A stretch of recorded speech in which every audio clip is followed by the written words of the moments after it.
Welcome back to Twitch at Gamescom 2016. Don Fubar here with Spamfish, and we are joined by Andy to talk a little bit more about Mafia 3. I sense a whole lot of betrayal happening in this game from that trailer that we just saw. Can you give us a little backstory about what's happening in Mafia 3? Produced for Gamescom actually showcases the inciting incident in the narrative, in the story, as to why Lincoln, our hero, our protagonist, actually goes on the revenge quest that he goes on against the Italian mob. He is essentially, as a character, he's an orphan. He's a former Vietnam veteran. He returns from Vietnam and falls in with the black mob, and then the black mob is actually betrayed and wiped out by the Italian mob. And a guy called Sal Marcano, who's kind of the big boss in the city. And that's what we showcase in the trailer. So we've not really shown too much of that event and the heist that leads up to it. And that's kind of what the trailer showcases. But I know you guys have brought like a whole lot of clips that we can take a look at. I think they're going to play while we discuss and see what we're talking about within the world of Mafia 3, which I want to see more of. I mean, I can't wait. It's one of my most anticipated games of the year. I loved Mafia 2. I love the big open world, the production design, and this new setting of New Bordeaux, and also a very kind of almost controversial story. It's setting a very kind of tempestuous time in history, and you're dealing with some quite heavy, adult themes. Yeah, I mean, it was a very significant year in US history. It was obviously, there were very prominent assassinations. It was a big moment for the civil rights era. And that was an interesting time period for us. And obviously our character, Lincoln, is mixed race as well. But to have built a game and avoided those issues would have kind of been offensive. So we're not shying away from it. We're aiming for authenticity rather than making any kind of political statement with it. But yes, the world and the life within it will respond to you in the manner in which you would have expected to be responded to in that time period. Exactly. I think that'll make it a more immersive experience. It's something that's easily identifiable. It's a very real situation that everyone's got different opinions and different interpretations of, and it's going to be interesting to see how this Mafia 3 world is presented in that sense. Sure. Yeah. I mean, sense of time and place, immersion in the time period you're in, and actually the city itself, because we treat New Bordeaux as a main character, is very, very important. It's the cornerstone of the series.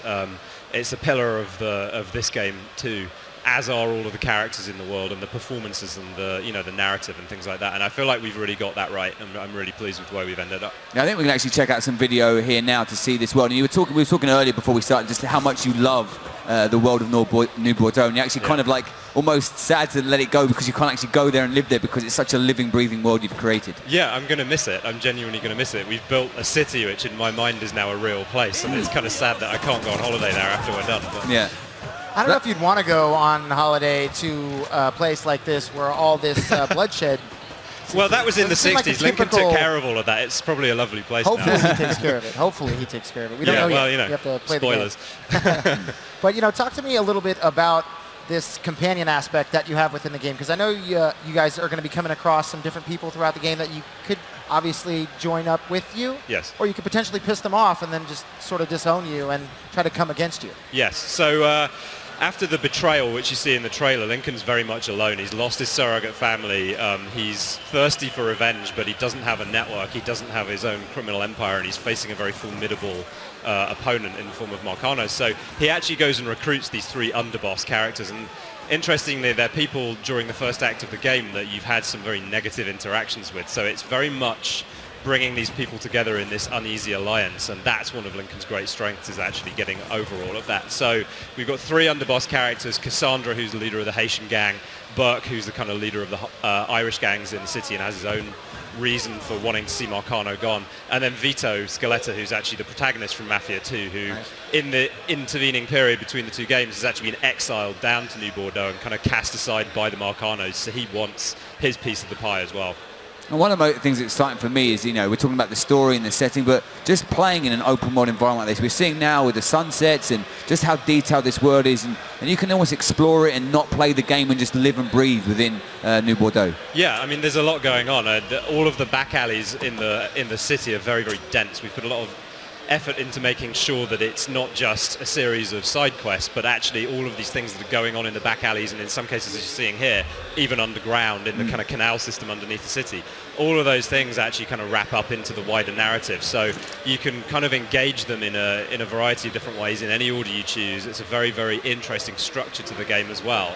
But the nice thing is that even as you're kind of exploring and just sort of soaking in the city, the things you're going to be doing are going to be giving you clues as to what's going on in the wider narrative. And like you said earlier, the city is like a character in itself. Yes, yeah, precisely. We very much think of it like that. The city is just as much of a main character as Lincoln himself, and a lot of effort's gone into realizing it. And with the other characters that you're going to have in the game, is there going to be, that one perfect route you can take through the entire gameplay experience where you please everyone? Or is so there you can keep everyone happy if you try. It's a difficult balancing act, and not everyone's going to be really happy with you, but happy enough, to keep them all in line. But by doing so, you might not get access to some of the kind of better perks and things that those characters would give you if you were to invest more strongly in one or more of them. You can keep all three of them happy. You could end up with one of them betraying you. You could end up with more than one of them betraying you. So. And it happens very organically. It's not sort of a fixed point in time where that will happen. So as long as you don't shoot them, they should be a little bit on your side. Yeah. A little bit. As a huge fan of Mafia 2, there's one question I'm dying to ask. It's an important question.